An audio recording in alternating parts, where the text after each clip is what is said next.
Hi folks, we're here for installment 4 of Essential Practice.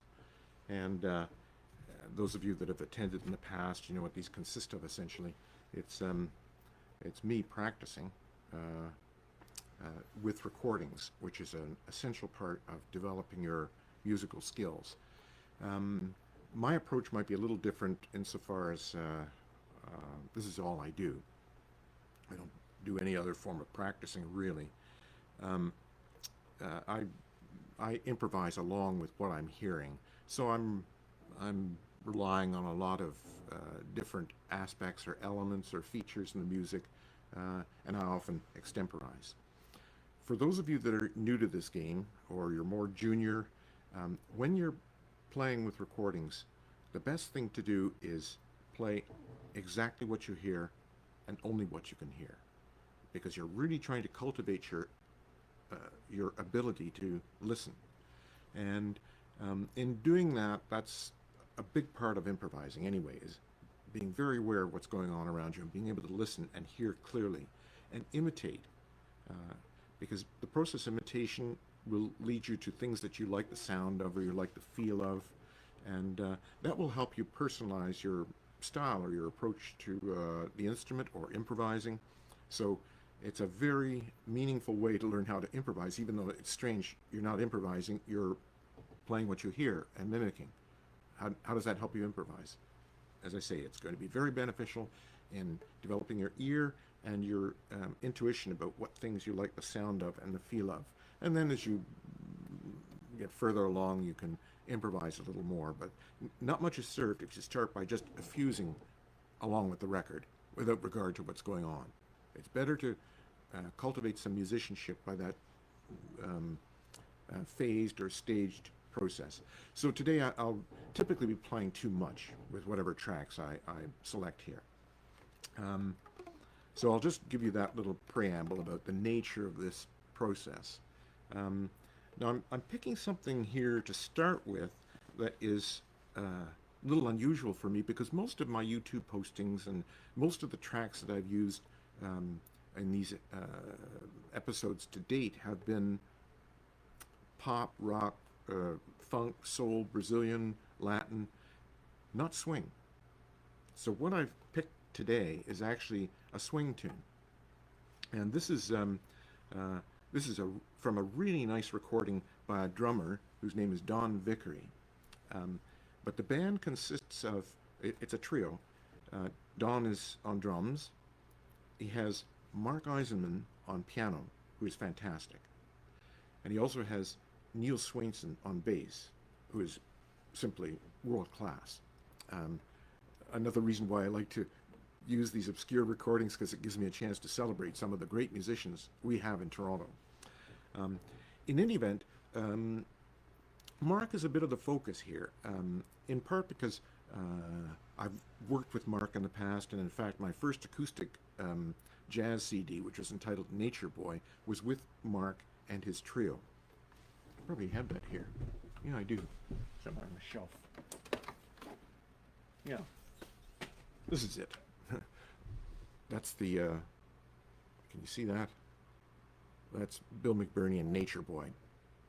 So Mark EISENMAN is the piano player on this, and he's really quite extraordinary.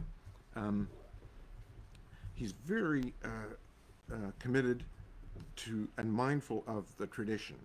And some might view it as something of an older tradition. You know, it's coming out of the Wynton Kelly, Red Garland, Hampton Hawes kind of school. But there are a lot of good things about that approach that are relevant even if you decide to play in different contexts, or more progressive ones, if you will. Now this tune, it's a trio track from Don Vickery's album entitled Alone Together. But this is a track that Mark wrote. I had to pick one that wasn't too long. And the title of this track is Fits You, i.e. it fits you, or what have you, fits you.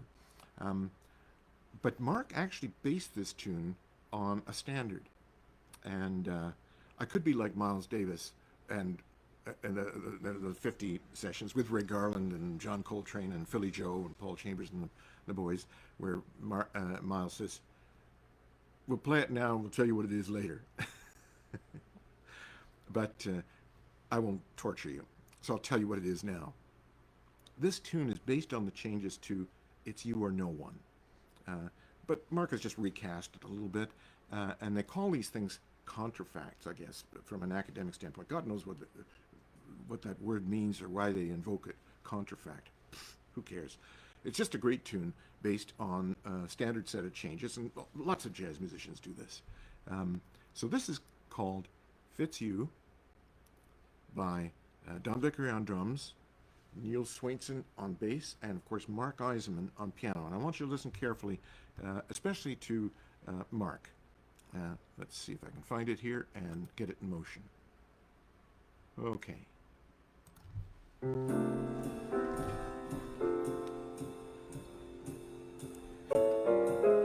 What's he doing there?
That's the end of the piano solo, so I'm going to play over Neil here. I hope he forgives me.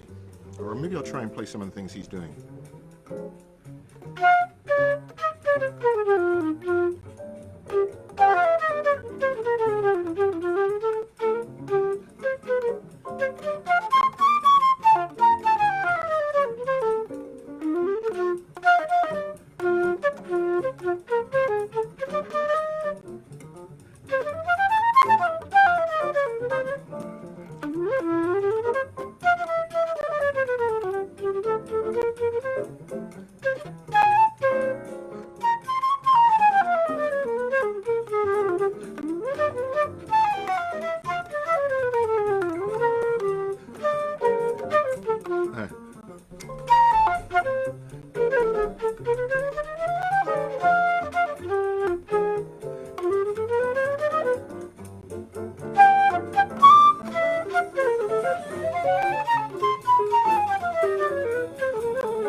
I sort of caught the last three notes there. Very good. I'm proud of myself.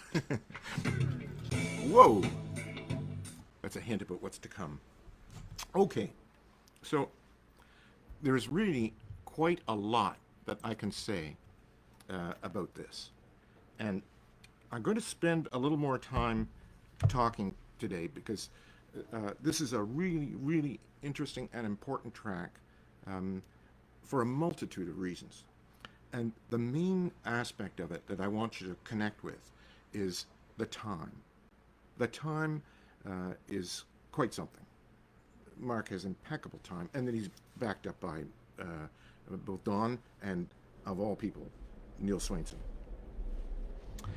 So these guys, they all sense the time in a similar fashion, but there are things that are common about time that you should develop. And I think the first thing that's really important to understand about why this works is how powerful the quarter beat is. Getting to understand the quarter beat, exactly where it begins and exactly where it ends, and so that you can fall squarely within it. That's the broad objective. And then, of course, it's important also to, once you know the dimensions of the quarter beat, I'm using funny terms, but these are important. Once you really understand the dimensions of a quarter beat, then you want to be able to subdivide it, and subdivide it very, very, very evenly and very, very precisely. And this all sounds very metronomic. Why? Because it is. You want to, in fact, clapping with a metronome can be a challenging exercise to get yourself to clap right with the metronome. Solid. I'm not going to do this as an example. I get my students to do it now and again. But what I want you to understand is that the time is something that you don't make. Because a lot of people are trying to sort of make the time, and they're playing and they're working hard at it. Well, time is actually, it's ongoing, it's flowing. And so it's better to think in terms of catching the time rather than making it. Catching the time is much more fluid. It's much more groovy. This particular idiom is swing. So the way the time is approached is a little bit unique or peculiar to this idiom. And swing, actually, if you think of a pendulum, that's exactly what you're aiming for, literally. And it's not just, it's a thing you can visualize, but you actually want that sensation. You want to achieve that sensation because that's the nature of the idiom. So if you can catch the swing, that's a really excellent way of coming to a firm understanding of, as I said earlier, where the quarter beat starts and where it finishes. So that's really, really important. Now, I can just say something else about quarter beats and working with metronomes. We might do that a little bit here, but so much for the quarter beat, just for now. Now we'll look at something that is peculiar to the situation, which is the swing feel. Swing has a certain feature or style. We'll consider that in a moment, but I'll just preface that by saying that all idioms have a clave. Okay? Now, most of us think of the clave as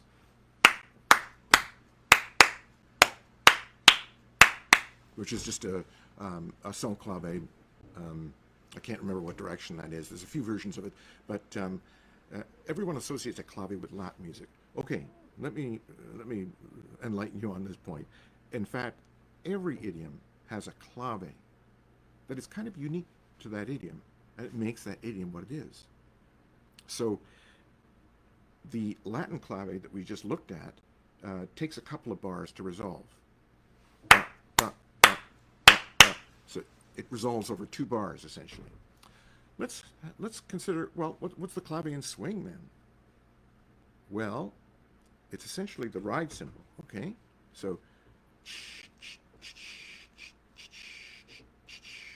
and it's based on an altered triplet feel rather than the dotted 16th followed by an 8th or even 8ths. It's an altered triplet feel. Remember what I was telling you about being able to subdivide the quarter beat very evenly, and it's. But if you consider the clave in swing is this, and it's over. That's it.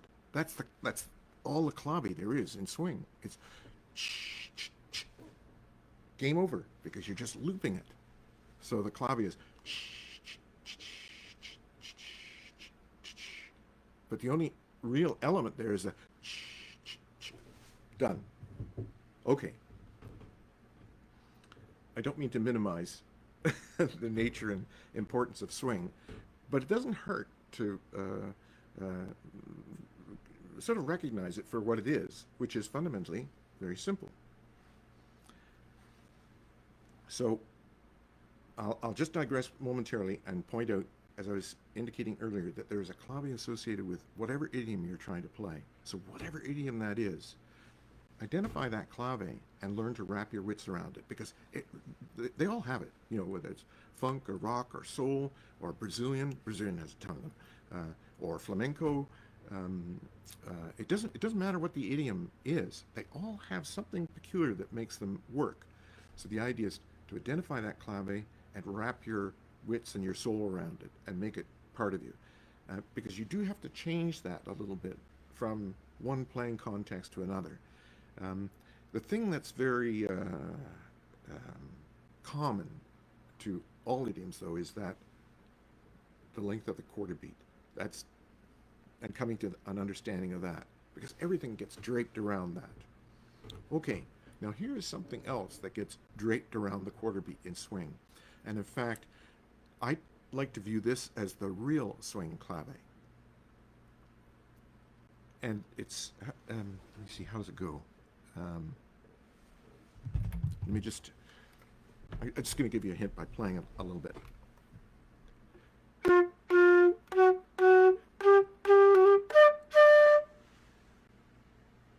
Did you recognize that?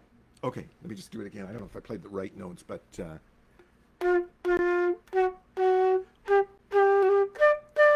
was counting in 1, 2.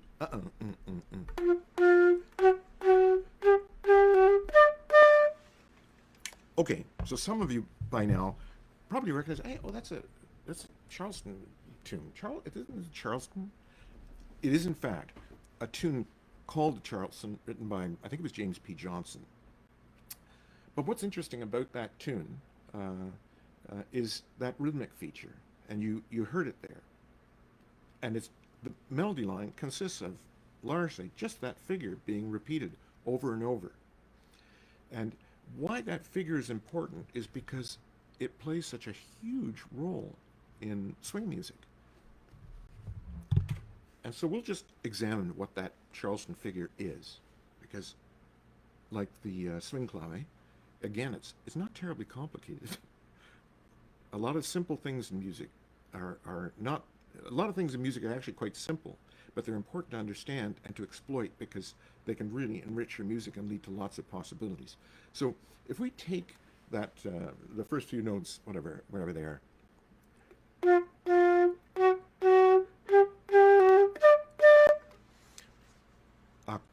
a Charleston figure is essentially composed of 2 elements, and the first element is the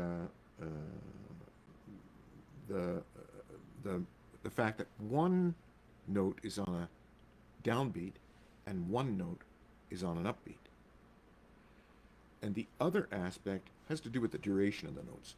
And in a Charleston case, one of the notes is short and one of the notes is long. So, in short, this is a short, long Charleston on the downbeat.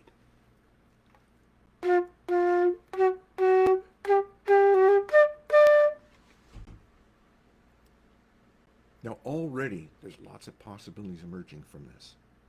So for example, if you just take the duration of the notes and invert them and make it long and short instead, well, that's groovy too.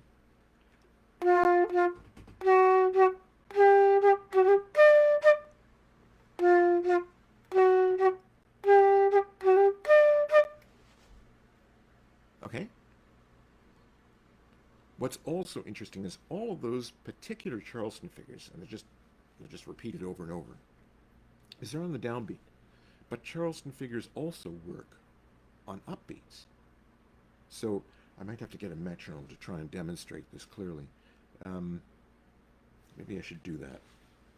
Maybe I should get a metronome so you can see this clearly. Because if I just do it in the area, it's harder to hear. And I hope I don't get confused, because those of you that know me realize I'm mildly dyslexic. So I've overcome my dyslexia by investing so much face time in the instrument. But believe you me, I can be easily confused about upbeats, downbeats, whether you're going... anyway. All right, so this is set for 72. So rather than play the flute, I'll just maybe hum things along. So that Charleston figure that we were working very basic on the downbeat of 1. 1, 2, 1, 2, 3, 4. Ba ba ba ba ba ba ba ba. And remember, you can use the short and the long on the downbeat, and it sounds like 1, 2. Pardon me. 1, 2, 1, 2, 3, 4. Ba ba ba ba ba ba ba ba. Now what I'm going to point out is that you can put this on the upbeat of 1 as opposed to the downbeat. So now let's see if we can do that. So you can just see how it sounds and feels a little bit. So now I'll put the Charleston figure on the upbeat of 1. I'll use a short long on the upbeat of 1. 1, 2, 1, 2, 3, 4. Ba ba ba ba ba ba ba ba. As opposed to on the downbeat, 1, 2, 3, 4. Ba ba ba ba ba ba ba ba. And remember, we can also use the long and the short. So now what I'm going to do is I'm going to point out to you that you can also place this on the second beat. And that has a slightly different vibe to it. So let me try and do that. This gets maybe a little difficult to hear in the air, but I want you to learn what I'm doing anyway. 1, 2, 1, 2, 3, 4, 1, ba, ba, 1, ba, ba, 1, ba, ba, 1, ba, ba. If I use a long short, then it would be 1, 2, 3, 4, 1, 2, 3, 4, 1, ba, ba, ba, ba, 1, ba, ba, 1, ba, ba. Now remember what I said, you can do this on the upbeat. So watch this, you can also do it on the upbeat of 2. So we'll just do a bit of an exercise. 1, 2, 1, 2, 3, 4, 1. Ba, ba, ba, ba, ba, ba, 1, 2, ba, ba. Okay? Maybe I'll do a long on 2 as well, just to complete the demonstration a little bit for the first 2 beats. So 1, 2, 1, 2, 3, 4, 1. Ba, ba, 1, 2, ba, ba, 1, 2, ba, ba, 1, 2, ba, ba. Okay. I think that's enough if you've been with me this long. But what I want to also point out to you is that you can place this in the manner that I just did on all 4 beats of the bar. So let this be an exercise for you. So you can place it on all 4 downbeats, and you can also place it on all 4 upbeats. And of course, you can configure them with long and short or short and long. So if you're good at permutations and combinations, you'll start to realize how enormous the possibilities are with just that simple 2-beat figure, or with that simple Charleston figure, which has just two features, which is one long, one short, and one downbeat, one upbeat. That's it. If you listen to music with some measure of care, and indeed you'll hear lots of it in just this track, or at least some measure, you can often identify Charleston figures because it's what compers tend to rely on. Piano players, guitar players, when they're backing up a horn player, they'll use Charleston figures because they've got space. They're not too busy, so it keeps them out of the way of the soloist. So if you listen to some of those excellent old sides, the ones I was saying earlier, that Miles Davis, cooking, steaming, working, relaxing, that's what Red Garland is doing. He's using those kinds of figures to back up the soloist. So they've got lots of room to maneuver rhythmically, and he's supporting them harmonically without getting in the way. So you hear lots of Charleston figures in a good comper's workmanship, but you'll also hear it in other circumstances. If you're listening to a big band, often the horn sections are relying on Charleston figures. They're coming and going. And the interesting thing is that they'll be placed in different ways at different times. They'll be making use of the things I mentioned about placing it on different beats, long and short, ups and downs. And that's what makes it interesting. It gives it a little, it creates that delightful unease of swing, which is you sort of, sometimes you don't know exactly where it's going to land. So anyway, once you're aware of the Charleston figure, you'll start to see it being used a lot by good musicians because it's such a fundamental element of your overall rhythmic sense. So you really want to learn the Charleston figure and internalize it, doing a little exercise like that with the metronome. See if you place it everywhere that it belongs, just the straight Charleston figure, nothing else. And then start listening for it in the music that you hear, and you'll find lots of it. At least in good music, you'll find lots of it. Now, the other thing I'm going to maybe conclude by saying about the Charleston figures, we're looking at this in the context of swing. But actually, the Charleston figure comes into play across idioms. Maybe not as much in some as others, but if we just take a look at the Latin clave, the actual clave that we most often think about. That's bad clapping.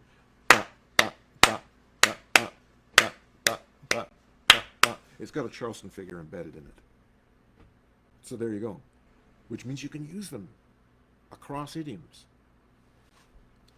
The final thing I'll point out about the Charleston figure is it can help you, well, first of all, in a group context, the interesting thing about Charleston figures too is that they can be played differently, and you can actually use one Charleston figure that doesn't necessarily match what the rhythm section is doing, but it doesn't matter because it's got a grain and it will fit together.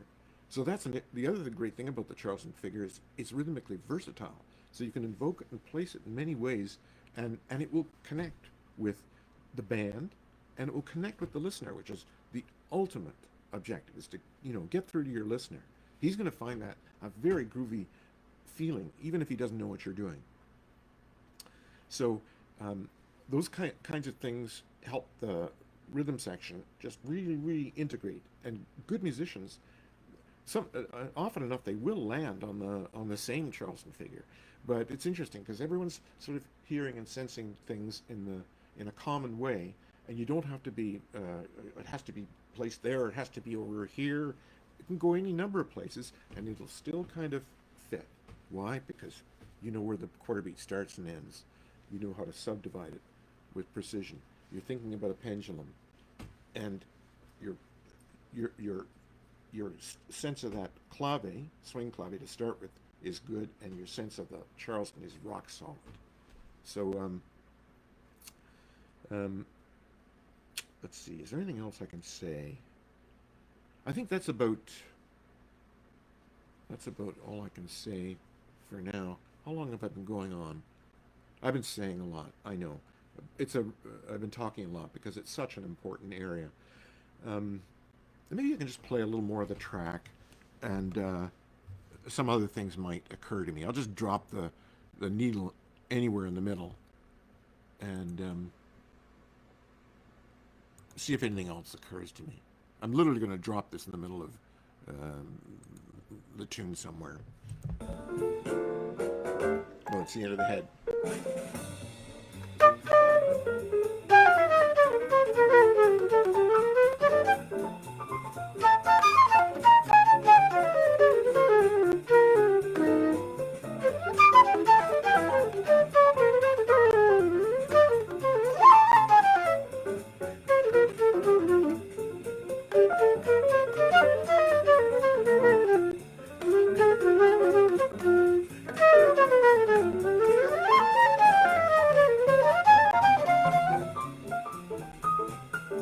That's probably enough. I'm starting to really connect with Mark there. But what's interesting is a lot of my lines there were moving. But just because they're moving doesn't mean I'm not sensing the Charleston, because that's often being outlined by the shape of the line. So often high points or low points or slight accents, they're gonna bring out that Charleston figure, and that's what makes it feel so groovy, as opposed to the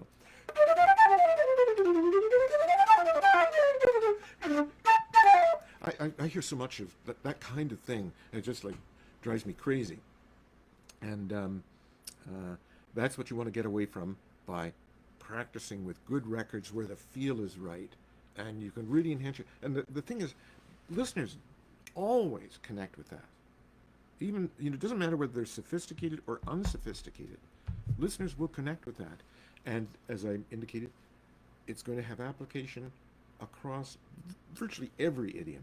So once you get that sensibility about time and rhythm, you're going to be playing a lot better, and your listener is going to dig what's happening. Not to mention the band. It's easier for them to connect with you, and they feel more comfortable.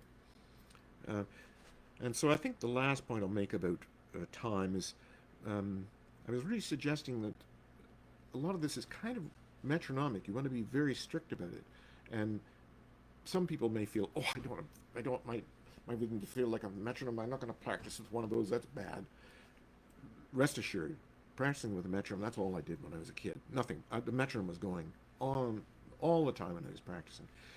You'll develop a sense of rhythmic security that's really, really important, because the fact of the matter is you've got to play with other people. And if everyone's hearing the time in different places, well, that's not going to happen. It's not going to work. So learning that, internalizing the metronome, quite literally to some extent, enables you to be a good musician and to be able to function with other musicians. So there's no shame and certainly no harm in practicing with a metronome. So you can try some of those exercises I gave you earlier with the metronome as a starting point, recognizing that you can isolate. Oh, that's the last thing I might say is often we want to play too much, right? We want to play a lot of fast lines and ongoing and flowing and all that stuff. So they say you can keep them flowing with a Charleston rhythmic feel to them, but also if you're getting a little tired, or your listener's going to get fed up if you're just running the changes constantly, the Charleston figure can be a useful resource to just ease up with a simple figure or a simple line, give everybody a chance to breathe, you a chance to think a little bit about where you might go next. So the Charleston figure can be great just to, in and of itself. I mean, in big bands, sometimes they're like shout choruses, and the shout choruses are simple and often they're just based on Charleston figures, and they're really groovy. So I think I've said enough about that. As you can see, it's a topic that's near and dear to me, and there really are very few people that are sort of more masterful at it than players like Mark EISENMAN. That is for sure. Okay, so let's move on, shall we? What is next? Oh, I know. The last episode that I did, I picked a track from a brand new album by a really great soul singer, John Finley. And it's such a good album that I picked another track from that album. So this is by John Finley once again. And I wrote down some of the names here because I forget stuff. Uh, this tune, by the way, this album, which is called Soul Singer, John Finley, it's his, I think it's his first solo album because he's been around for a while. He's teamed up with the excellent LOU POMANTI on keyboards, who did a lot of the arranging and some of the writing. Although this tune is a tune that John wrote himself. I'll just tell you, it's called Money Love.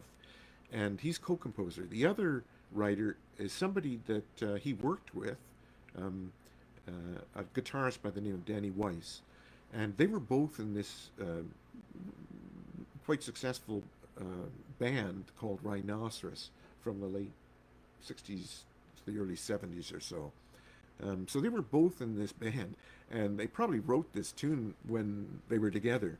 So it's entitled Money Love by John Finley and Danny Weiss, or Weiss. Of course, this is very different from what we were just listening to. Who are the other folks on this? So it's LOU POMANTI, of course. Danny is playing guitar. Mark Rogers is on bass. Davide Dorenzo is at the kit, and there's a really great trumpeter on this track. He's just doing backup work, so he's not really entirely up front, but he's a fantastic trumpeter player, whether he's in the background or the foreground, and his name is William Sperandi. I'll probably play too much on this track and trample all over him and be very, very musically rude, but that's okay. I just wanted you to know who it was anyway. So here we go. This is called Money Love by John Finley and Danny Weiss, and it's from John Finley's new album entitled Soul Singer. So here we go.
horsing around there. I'm not sure how good that was, as I say, because I was playing too much. Inevitably, I was taking liberties there. It's worth getting the album. Every once in a while, I would try and match a little bit of what John's doing, but John has an impeccable sense of placement and time. Rest assured, he knows about that quarter beat in a big way. But he knows how to phrase and how to nuance, especially in a soulful way, without overdoing it. Because a lot of stuff that you hear nowadays, the vocalists are just like pushing it too far, over the limit. Some of these old dogs, they know how to do it like just enough and not too much. And it's a very odd, intuitive thing. If you listen to lots of, Aretha Franklin, Ray Charles, Etta James, and John Finley knows this exactly. That's, as I say, his phrasing and his placement, his time, choice of notes, it's impeccable because it's often very sparse and simple, but it's groovy. What else can I say about that? I think we're getting probably to a limit here. What I might just say, there's lots of things I could talk about. What I might just suggest here is how to approach embellishments a bit. Because in this music, the nuance is very important. Well, any music, the nuance is important. But the embellishments don't want to be too crass. You want them to have the semblance of a vocal quality. And the way to do that is, first of all, don't give the embellishment itself the same weight as everything else. Because you want the melody to still be very, very clear. Like, what note is it that you're singing without the embellishment? So you want to be very clear on what the melody is, because the embellishment does do nothing more than sort of decorate. So right away, that suggests how you approach an embellishment. So the first thing is, you don't give it the same weight as the line that you're playing. So whenever I'm embellishing, inevitably, I'm pulling back on the air somewhat, so that whatever the melody line happens to be, it's clear. The other thing about embellishments is people tend to be a little sloppy or unclear about them. Embellishments are going to work best when they're very precise, really precise, and also when they're very fast.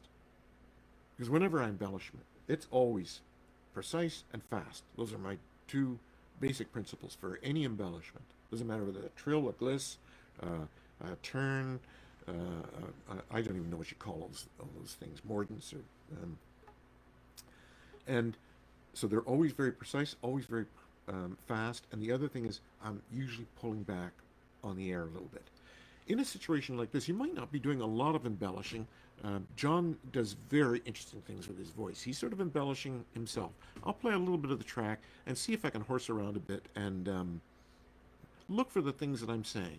As I say, first of all, the speed and precision in the way the embellishment is executed, and pulling back on the air a little bit so that the actual line doesn't get lost in an equal weight given to all the notes. So let me find this track and play a little bit of it. I'll just drop in somewhere in the middle. Give it all just to get control. It's never enough. See on one. Trying to climb high. Never can go.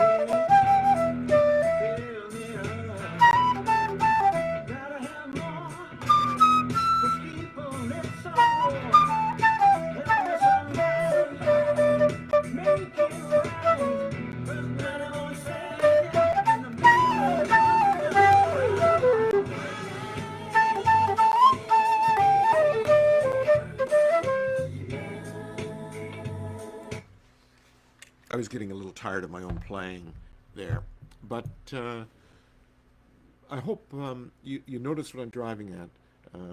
The main thing about embellishments is they have to be precise, they have to be speedy, and Usually they work best when you pull back a little bit so that the line that you're actually playing, that actual melody, whatever it happened to be, is very, very clear. So if I just take it simply,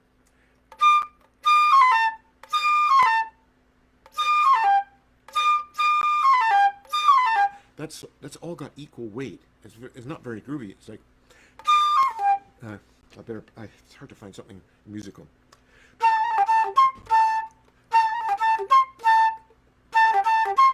That's the actual phrase there. That's the actual phrase. But I'm embellishing it. So watch this. Rather than the, it's not crass. So I'm pulling back on the embellishment. So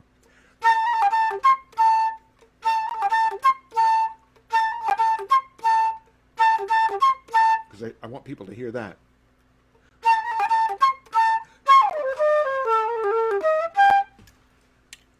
That's not perfect, but I hope that you can at least sense what I'm driving at there. So that's probably as much as I should say for now, because how long have we been here together? It's about 3/4 of an hour, and if you're anything like me right now, you're probably tired and fed up.